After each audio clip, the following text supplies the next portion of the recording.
Welcome to the French Horn Experiment. I'm Nathan Lutz, and in this podcast I will explore with you music from the many facets of this instrument, from solo repertoire to orchestral excerpts, from modern experiments to old favorites. It seems a little odd to begin a series with a holiday episode, but here I am looking at the calendar and we're already weeks into it.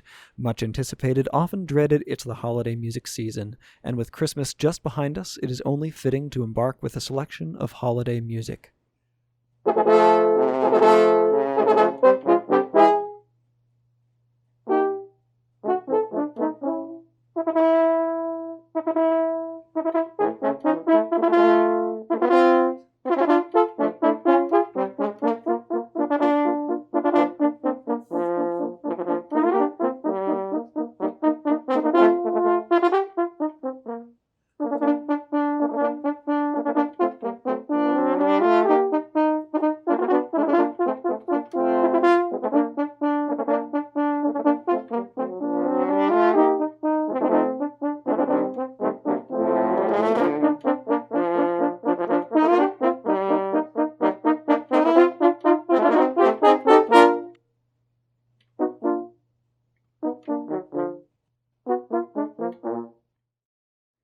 That was the opening theme of Variations on Jingle Bells, a piece I've been putting together for horn quartet.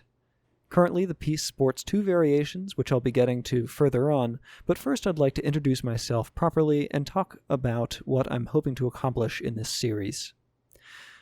I work in architecture, but have a background in horn playing and music composition.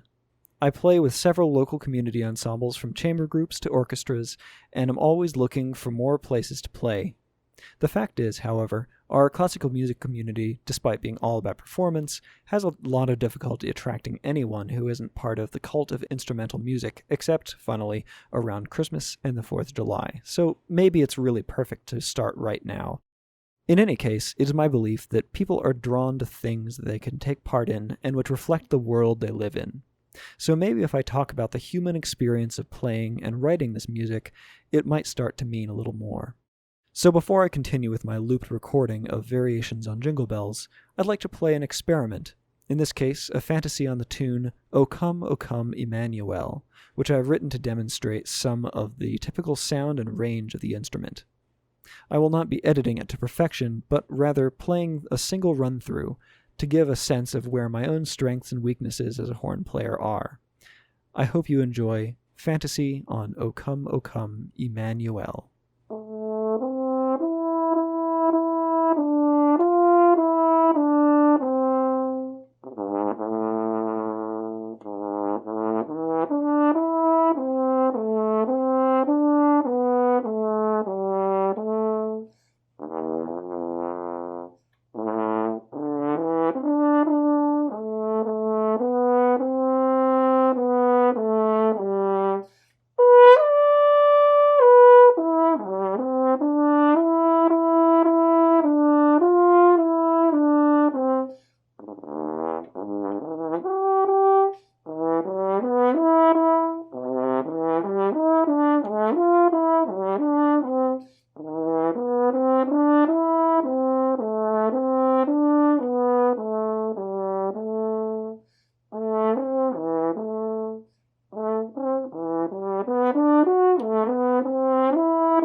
So yes, a fair few wobbles and breaks there, but I hope the intent showed through.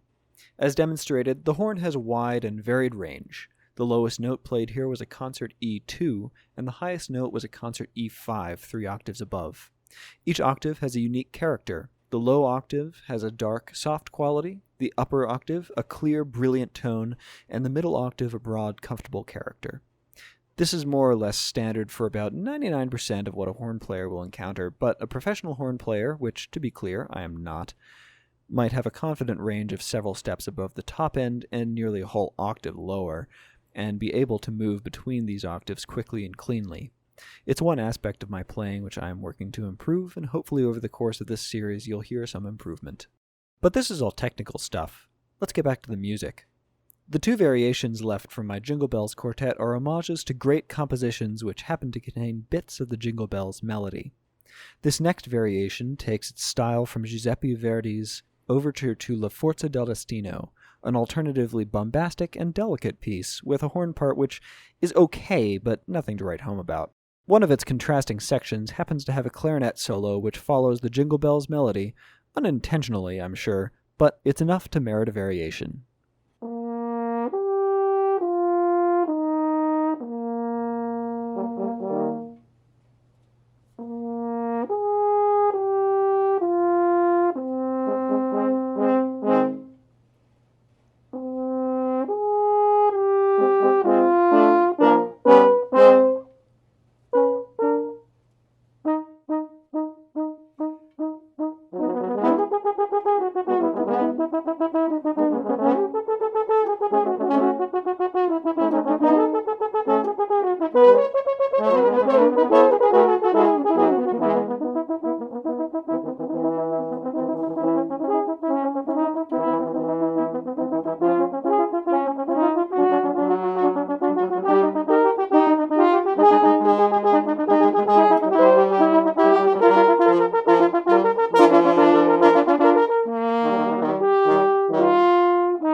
To any horn players listening out there, let me just point out that this is not actually supposed to go that fast. Something came over me when I was setting the metronome and I went a little overboard. At a more reasonable tempo, say 60 beats per minute instead of 75, it's much more approachable if still pretty hard. A word on difficulty. There are 3 basic reasons something might be hard.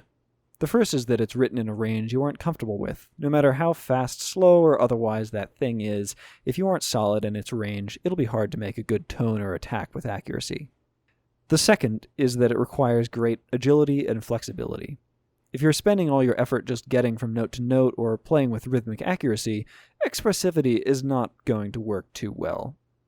Third, if a piece requires you to play continuously for a long period of time, even simple things can become taxing after a while.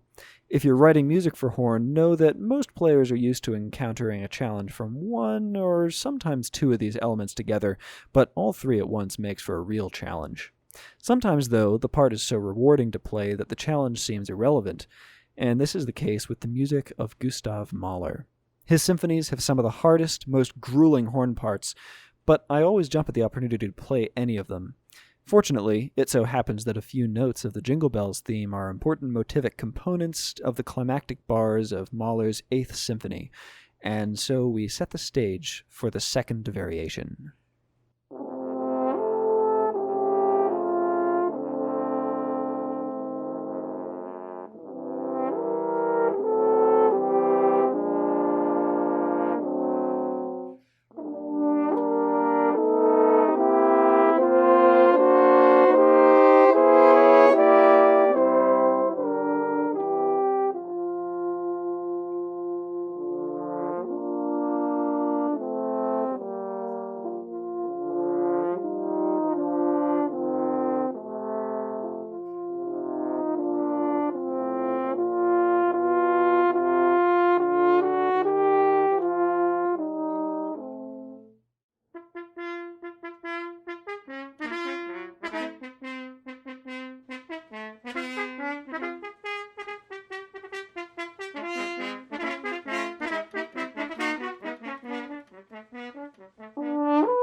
That was the theme and two variations on Jingle Bells, but I'm definitely hoping to write at least one more variation into the group.